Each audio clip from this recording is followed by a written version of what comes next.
Bienvenue à tous pour une nouvelle émission 100% quintet à l'occasion de la réunion de ce vendredi 17 mai sur l'hippodrome de Vincennes. C'est une course sur les 2100 mètres qui va nous intéresser, le prix Jean Gabin. Sans plus tarder, nous passons au tableau des partants, 16 concurrents au départ donc sur les 2100 mètres de la grande piste avec le numéro 1 Eddie Darling, un pensionnaire de Jean-Michel Bazir qui vient d'effectuer une rentrée. Il a montré qu'il était encore assez loin de son meilleur niveau lors de sa plus récente tentative, donc une tentative de rentrée. Il va falloir qu'il rassure. Jean-Michel Bazir a mis du rouge, ça s'annonce pas évident. Le 2, Féluciernez, effectue également une petite rentrée. La jument est certes déférée des 4 pieds avec Éric Raffin et un bon numéro, le 2, mais son entraîneur ne l'estime pas à 100% et pas affûté pour cette course. Elle représente un choix secondaire. Le 3, favori de Liton, a été réclamé au mois de mars par Pierre-Louis Dezonnette, qui, ce favori de Liton, lui apporte de bonnes satisfactions depuis, notamment une 5e place lors de sa dernière tentative. Et favori de Liton ici est une possibilité pour une place. Le 4, Hibiscusman, est l'un des points d'appui de ce quintet. Il revient sur les 2100 mètres de la grande piste, un parcours qui lui avait réussi cet hiver. Le cheval a joué un peu de malchance lors de ses plus récentes tentatives. Il faut le reprendre absolument. Le 5, Eusebio Deripré, a été absent 11 mois. Il a 10 ans. Il est voulu ferrer. Il n'a rien à voir dans cette épreuve. Il peut être éliminé sans le moindre risque. Le 6, Harley Gemma, est une jument qui évolue très favorablement depuis plusieurs mois déjà. Attention, elle franchit les caps et les paliers au fur et à mesure. Ici, avec son numéro 6, elle est tout à fait capable de disputer la victoire. Comme le numéro 7, Eradames, qui vient de fournir une excellente fin de course non loin de cette Harley Gemma. Eradames est en pleine forme. Il s'adapte à droite, à gauche, la grande piste, les profils plats, le trot monté, le trot attelé. C'est vraiment un cheval complet. On le retiendra assez haut dans une sélection. Le 8, Falco des Rochers, retrouve un parcours des 2100 mètres de la grande piste qui lui avait réussi cet hiver. Il vient d'effectuer des débuts intéressants sous la selle. C'était sur l'hippodrome de Caen. Le fait de courir approché peut l'aider. Maintenant, il a le numéro 8 derrière l'autostart. Il est barré par plusieurs concurrents. Le 9, Humble du Vivier, est l'un des solides points d'appui. Malheureusement, un numéro tout en dehors et un retour sur les 2100 mètres. Son dernier parcours lui avait amené à la victoire. Son dernier parcours sur les 2100 de la grande piste. Humble du Vivier est à reprendre absolument sur sa dernière tentative. Canez, le 10, Bahia del Circeo, on s'élance en seconde ligne, c'est la première concurrente. En seconde ligne, elle compte de nombreuses références sur le parcours des 2100 mètres de la grande piste. Et ici, avec un parcours fluide, elle doit figurer à l'arrivée. Le 11, Firos, a une seule course dans les jambes et il est voulu ferrer, ça s'annonce très dur et on le retrouvera un petit peu plus tard au trot monté. Le 12, Filerette du Verger, est un peu dans le même cas, c'est-à-dire qu'elle n'a pas été revue depuis le mois de janvier et elle va avoir besoin de compétition avant d'être réellement compétitive, d'autant qu'elle est en seconde ligne. Une position au numéro 13 pour Yalto Dertals, qui lui est un cheval compétitif en deuxième ligne. Il n'a pas été revu depuis 2 mois, mais a des circonstances à faire valoir. Il a été éliminé, il est en condition, il a fait ses preuves sur les 2100 mètres. Attention, c'est un cheval qui peut figurer à l'arrivée et revenir de la deuxième ligne derrière l'autostart. Le 14, Zinco Top est performant quand il peut affronter les sujets d'âge de 8 à 11 ans. Cette fois-ci, il y a quand même les 6 ans, Hibiscusman notamment. Il fait partie des possibilités comme outsider valable, mais le voir figurer parmi les 5 premiers serait tout de même une petite surprise. Le 15, Help Me Wind, a fait ses preuves à ce niveau. Dernièrement, elle n'a pas démérité à la 7e place alors qu'elle rendait la distance. Elle a terminé dans le sillage de Bahia del Circeo lors de sa plus récente tentative 2100. Elle fait partie des possibilités en fin de combinaison. Alors que Easy Atou porte le numéro 16, il sera déféré des 4 pieds. Cette fois, il ne l'a pas été depuis quasiment 1 an et ce numéro sera quand même très handicapant le concernant. Il fait figure ici d'outsider.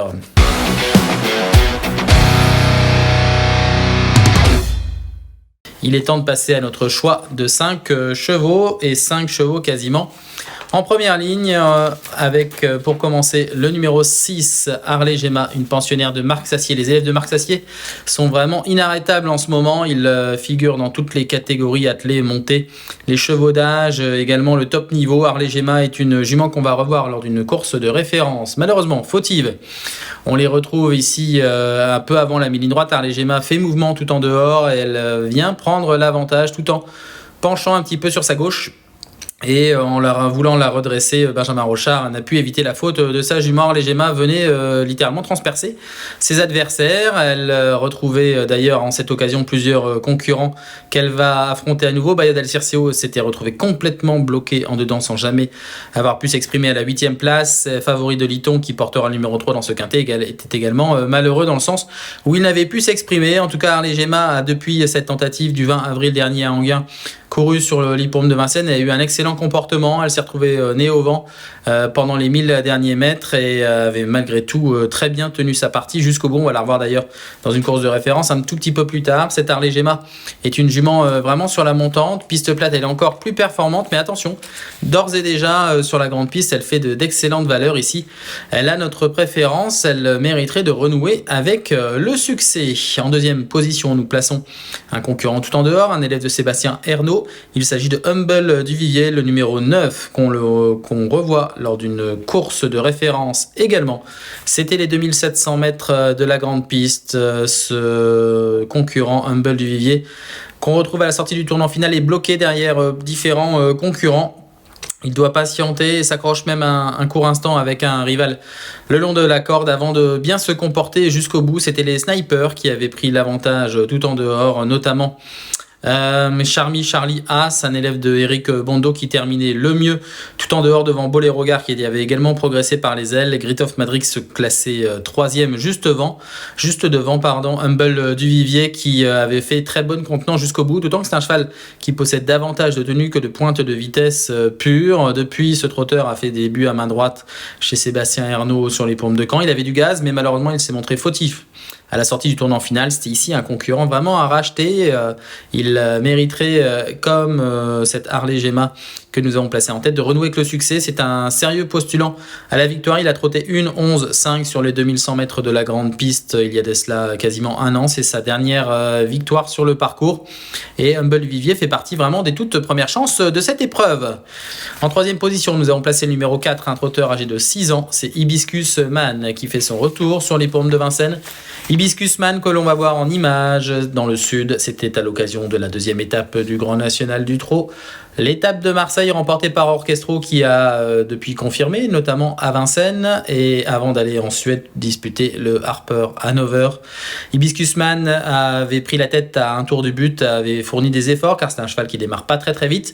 Il s'était retrouvé un petit peu malheureux dans le tournant final dans le sens où le concurrent dehors de lui, Floréal, s'était un peu couché sur lui. S'il ne peut contrer Orchestro dans la phase finale qui s'impose brillamment, Hibiscus Man qui paraissait peut-être un temps dominé à l'entrée ligne droite se relance très bien et contient tous les assauts pour la deuxième place. C'est un cheval très dur, ce Hibiscus Man, qui n'est certes pas un débouleur, mais ensuite il a tout de même un moteur qui sort de l'ordinaire. Son entraîneur Romain Larue a préféré cet engagement plutôt que l'étape du GNT en tête sur l'hippodrome du Croisé-la-Roche mercredi prochain.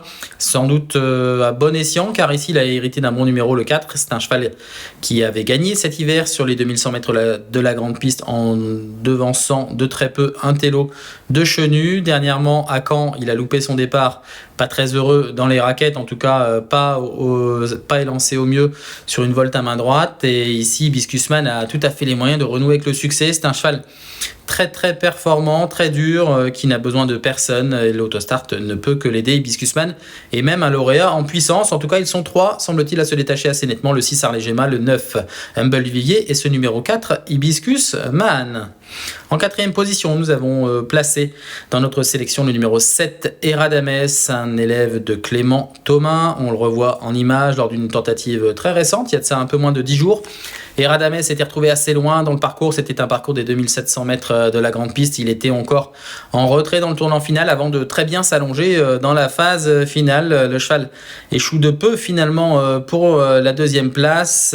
On le voit ici terminer en pleine piste de belle manière. Harley Gemma se classait seconde de cette épreuve après avoir rejoint l'animatrice dans la montée Guinness d'Airfray. Harley Gemma avait très bien soutenu son effort jusqu'au bout, bien que dominée assez nettement par la lauréate. Elle avait fait preuve de ténacité pour conserver le premier accessite et on voit ici Eradames terminer tout près vraiment pour la deuxième place. C'est un cheval complet qui aime davantage courir caché sur la grande piste, mais Eradames fait partie des très bonnes possibilités de ce quintet. Il s'adapte au 2100, au 2007, piste plate, à droite, à gauche, course sous la selle comme trop attelé. Ce Eradames, c'est vraiment un cheval complet. Attention à lui. Donc, s'il peut être préservé dans le parcours, c'est un cheval tout à fait compétitif pour les premières places. On termine notre sélection de 5 chevaux par une jument étrangère en seconde ligne. C'est Bahia del Circeo qui revient d'un parcours à main droite et l'hippodrome de Vichy.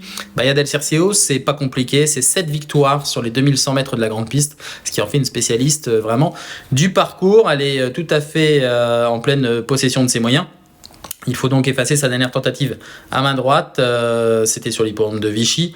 Ici, le numéro 10 n'est pas forcément un gros désavantage, il va falloir tout de même pouvoir se sortir du piège de la corde, mais sur les 2100 mètres de la grande piste de Vincennes, ça devrait pouvoir se faire. La jument vaut mieux que ses derniers résultats bruts. À Anguien, elle avait été complètement murée vivante, on l'a vu tout à l'heure, et Bahia del Circeo peut même jouer ici un tout premier rôle pour le podium. Le parcours fera la différence entre plusieurs de ses concurrents, sachant que cette jument est davantage à courir à l'économie.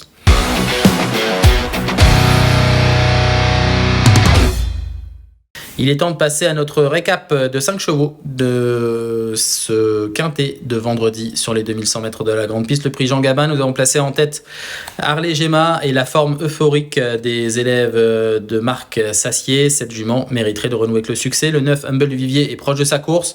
Il faut le reprendre en confiance malgré un numéro tout en dehors. Le 4 Hibiscus Man est un peu dans le même cas. C'est un trotteur très dur à l'image d'Humble du Vivier qui ici doit jouer un premier rôle avec Romain Larue, son entraîneur. Le 7 Eradames est confié à Alexis Colette. Cette fois-ci, c'est un cheval très complet.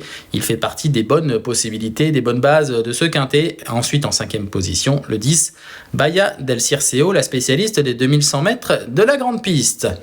Nous n'allons pas vous laisser partir sans vous signaler et même vous recommander un cheval en toute fin de réunion. Et une chose n'est pas coutume, c'est en amateur que nous avons détaché une candidature, celle du 804 Illimité, une élève de Charlet Mottier, qui reste sur 5 victoires consécutives, qui a permis à son amateur de remporter une première course en région parisienne dernièrement, c'était sur l'hippodrome d'Anguien. Florian Ginard ici va tenter de remporter sa première course sur l'hippodrome de Vincennes. L'engagement est idéal au premier poteau. Cette Illimitée peut aller de l'avant, elle est très complète.